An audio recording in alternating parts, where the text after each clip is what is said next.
Partant des questions relatives à la surface de la carapace de tortue, j'ai commencé à découper des plaques métalliques elliptiques et à les soumettre à des fréquences. Ce fut pour moi une surprise de constater que les éléments de base formant la structure de la carapace de tortue apparaissaient à certaines fréquences bien précises sur ces plaques elliptiques en vibration. Nous obtenons de façon très nette une couronne de 24 champs périphériques.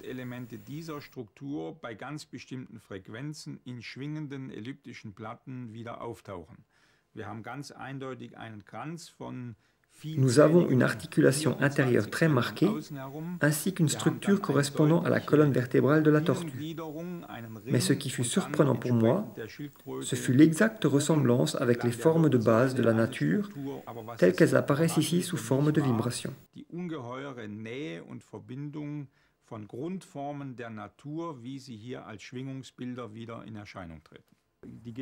La forme d'un animal, son aspect extérieur, est une propriété fondamentale du vivant, de telle sorte que l'on devrait plutôt voir et comprendre son apparence comme une composition. Le docteur Jenny a dit, de belle façon, que l'animal est une réflexion qui, par son aspect extérieur, nous montre quelque chose du monde intérieur.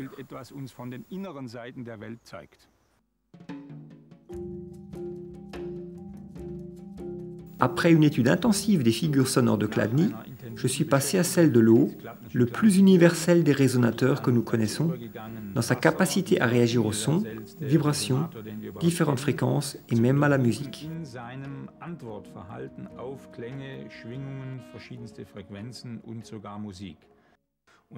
J'ai pu examiner certains phénomènes grâce à des expériences approfondies. Pour cela, j'ai développé des récipients spéciaux qui peuvent être couplés à ce transformateur de son pour que les vibrations puissent être transmises directement, sans perte, à l'eau. Parce que l'eau est encore plus sensible, tout doit être encore plus précis et équilibré.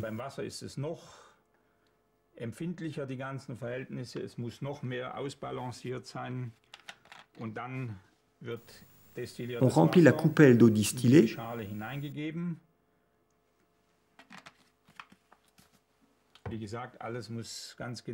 Comme dit, tout doit être parfaitement d'aplomb.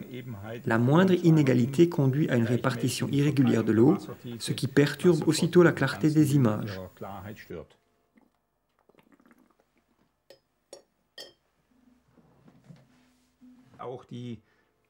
L'épaisseur de la couche d'eau joue un rôle très particulier.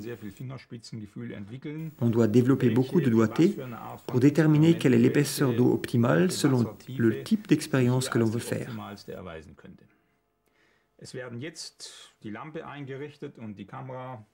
Les lampes vont maintenant être installées, ainsi que la caméra, et l'on va pouvoir commencer l'expérience en transmettant les vibrations au récipient par le bas. L'eau est particulièrement intéressante parce qu'elle est considérée comme le résonateur le plus universel, ou comme le disait Novalis, c'est le chaos sensible, donc extrêmement ouvert et réceptif à toutes les influences, aux vibrations en particulier. La loi fondamentale régissant les figures sonores de Chladni s'applique très similairement aux images sonores d'eau, à savoir, des sons bas provoquent des structures d'ondulation plus étendues, comme nous pouvons le voir de très belle façon ici, avec un son sinusoïdal unique donnant un motif ondulant large. Et en changeant la hauteur du son, cela le densifie en conséquence.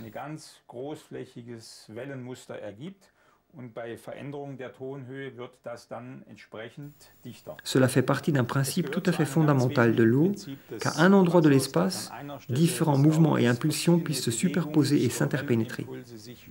De cette façon, il est possible que ces structures et schémas très complexes puissent se former. Nous voyons ici une autre fréquence et une image très complexe. Si l'on observe ce que donne une seule et unique note, d'une part, quelle dynamique émane de cette vibration, et d'autre part, quelle variété de principes, de formes apparaissent dans l'eau. Grâce à toutes ces images, on peut très bien se rendre compte du principe de fonctionnement de l'onde statique. Le physicien l'appelle justement ainsi parce que, bien que tout le système soit en vibration et se meuve continuellement, l'ordonnancement de la structure dans l'espace présente une image visuellement stable. Ordnungsstruktur im Raum eine ruhende ist. Ce que l'on peut aussi remarquer très nettement, ce sont les deux types d'ondes de base, une radiale, linéaire, passant par le centre, et une annulaire émanant du centre vers la périphérie et y retournant. Toutes ces figures, ces images sonores se forment à partir d'une superposition de ces structures radiales et annulaires. Dans tous ces phénomènes apparaissent des schémas vibratoires dont la parenté avec des schémas et des structures trouvées dans la nature surprend et ne finit pas d'étonner.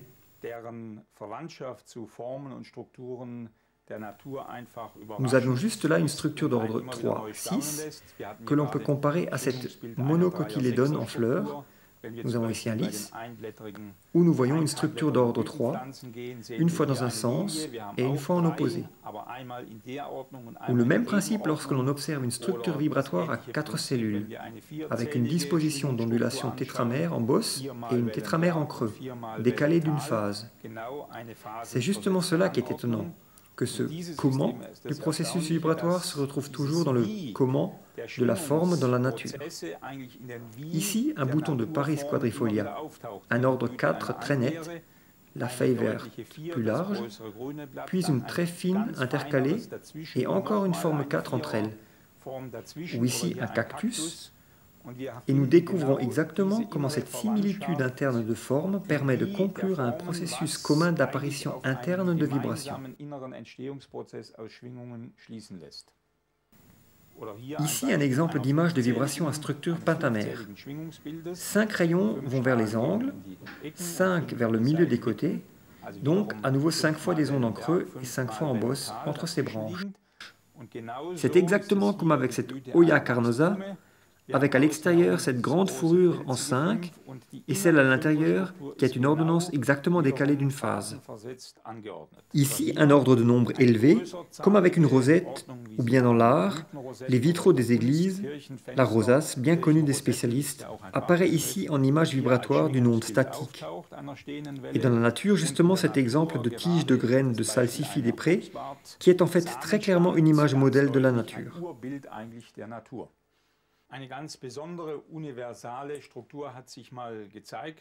Une structure universelle bien particulière s'est montrée lorsqu'en procédant au réglage de la caméra, j'ai utilisé une fréquence au hasard. Soudain, l'image vibratoire montra une rotation, tout d'abord lentement, puis d'un coup, 2 spirales opposées, une dextrogyre et une lévogyre, s'entrecroisant comme dans le cœur d'un tournesol.